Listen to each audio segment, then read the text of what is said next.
Welcome.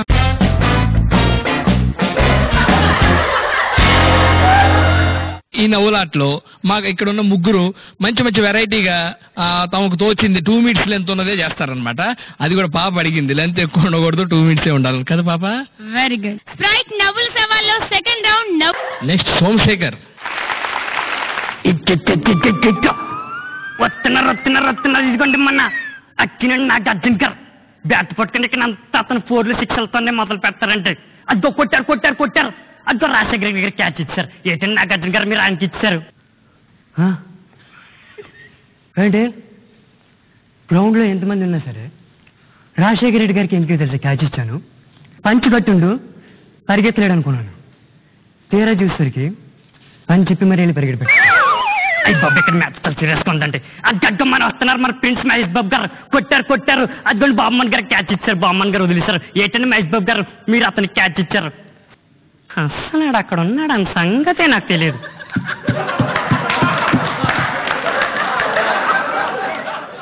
ఏదో గ్రౌండ్లోకి నల్ల బండ ఉందనుకున్నాను.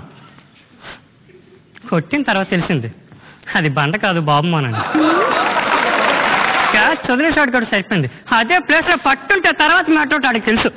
అదిగో మళ్ళీ మహేష్ బాబు గారు కొట్టారు. చంద్రబాబు నాయుడు గారు వదిలేశారు. ఏంటంటే చంద్రబాబు నాయుడు గారు మీరు వదిలేశారు? తెలుసు అని మీరు అడుగుతారని నాకు తెలుసు. అందరూ క్యాచ్ని ఇలా పడతారు లేదా ఇలా పడతారు. నేను వెరైటీగా థింక్ చేసి ఇలా పట్టాలనుకున్నాను. కానీ నా ప్లాన్ వర్కౌట్ కాలేదు. నా 2 వేళ్ళు ఇరిగిపోయావి. ఈ పని చేయించింది కూడా రాజశేఖర రెడ్డి అని నాకు తెలుసు. కంపల్సరీగా రాజశేఖర రెడ్డి మీద చర్య తీసుకుంటాము. జై జన్మభూమి, జై సోన్ ఆంధ్రప్రదేశ్. Very good concept. ఒకసారి మహేష్ బాబు మళ్ళీ చెప్పాలి. అసలు అక్కడ ఉన్నాడని సంగతే నాకు తెలియదు. స్ప్రైట్ నవ్వుల సవాల్లో 3rd రౌండ్ మక్కీకి మక్కీ. ఈ రౌండ్ చాలా వెరైటీ రౌండ్ అండి. చాలా ఇంట్రెస్టింగ్ గా ఉంటుంది. నేను చెప్తాను. మేము ఇక్కడ క్లిప్ ప్లే చేస్తాం టీవీలో. ఓ కామెడీ సీన్ అవ్వచ్చు, ఏదైనా అవ్వచ్చు. అది పార్టిసిపెంట్ చూసి దాన్ని వేరే రంగా మార్చి స్పాట్లో ఇంప్రూవైజ్ చేసి చెప్తాడనమాట. ఇది చెప్పడం కన్నా చూస్తే చాలా ఇంట్రెస్టింగ్ ఉంటుంది. సోమశేఖర్ బామ్మ. హలో, నా పేరు వినోద్. మీ పేరేంటి? ఓ దివ్యానా? Nice name. మా అమ్మ నాన్న వాళ్ళందరూ మా ఊర్లోనే ఉన్నారు. నేను ఇక్కడే హాస్టల్లో ఉంటున్నాను. మా నాన్న సెంట్రల్ గవర్నమెంట్లో వర్క్ చేస్తుంటారు. అమ్మ హౌస్ వైఫ్. కష్టమే వాళ్ళందరిని వదిలి ఉండాలంటే. కానీ ఏం చేయను, చదువు ముఖ్యం కదా.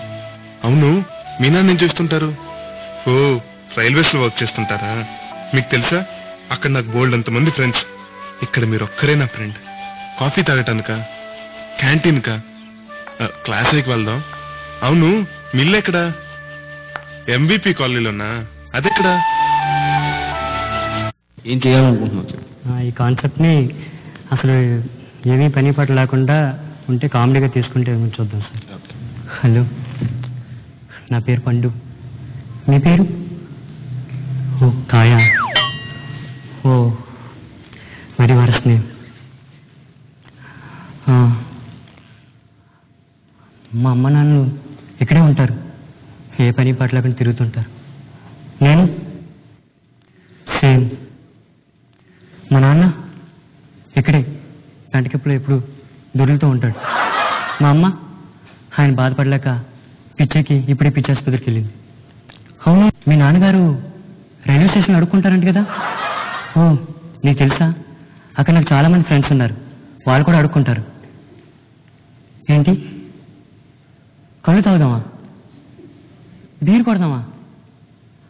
ఇప్పుడే తాగొచ్చాను. అవును, మీ ఇల్లు ఎక్కడా? పెద్దాపురమా? అదెక్కడా? ఇంకా లెంత్ తీసుకోవాల్సింది. బాగుంది. డిసైడ్ చేయడానికి మనం ఎవరు? అంటే ఐ మీన్ మీరు ఇక్కడ ఈ సిచ్యువేషన్ వాళ్ళల్లో చేసింది ఎవరు బెటర్ అంటే, నాకు పర్సనల్గా సోమశేఖర్కి ఎక్కువ మార్కులు వచ్చినాయి. దగ్గరలో కమల్ ఉన్నాడు, జస్ట్ 2-3 మార్క్స్లో. నాగభూషణ్ గారు కొంచెం కాన్సెప్ట్ దగ్గర కొట్టింది మీది. ఇంకొంచెం కాన్ఫిడెన్స్ కూడా, మీరు కాన్ఫిడెన్స్, మీ బాడీ లాంగ్వేజ్ కూడా బాగానే ఉంది, చెప్పాం డెవలప్ అయింది బాగానే. ఈ రోజుకి నాకు తెలిసి సోమశేఖర్ ద విన్నర్ అని చెప్పచ్చు.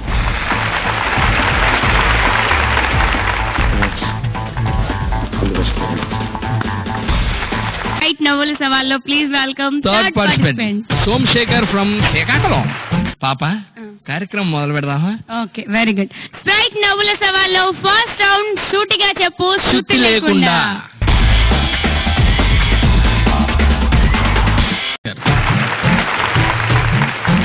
ఒరే గోపి, నీకు నిన్న డైరెక్ట్ స్పీచ్ ఇండైరెక్ట్ స్పీచ్ చెప్పాను కదా, ఆ రెండింటికి ఎగ్జాంపుల్ చెప్పరా? డైరెక్ట్ స్పీచ్కి ఎగ్జాంపుల్, ఇండైరెక్ట్ స్పీచ్కి ఎగ్జాంపుల్ చెప్పాలా? మరి నువ్వేం చేసావు? నిన్న కలెక్టివ్ కొన్నావు, నేనేం చేశాను? టక్క ఆల్మని ఆన్ చేశాను. నువ్వేం చేసావు? పట్టి ఆల్మని కొట్టావు. ఇదే డైరెక్ట్ స్పీచ్. మరి ఇండైరెక్ట్ స్పీచ్ ఏంటంటే మళ్ళీ అమ్మ వచ్చి నీ చేత అంట్లు తోమించి, ఇల్లు తుడిపించి, ఇల్లు ఒత్తించి, బట్టలు ఉతికించి, నాన్న చాకరీ అంతా చేస్తుంది కదా, మరి ఆ కోపం అంతా ఎవరి మీద చూపిస్తున్నావు? అమ్మ మీద చూపిస్తున్నావు ఏంటి? నా మీద చూపిస్తున్నావు. ఇది ఇండైరెక్ట్ స్పీచ్.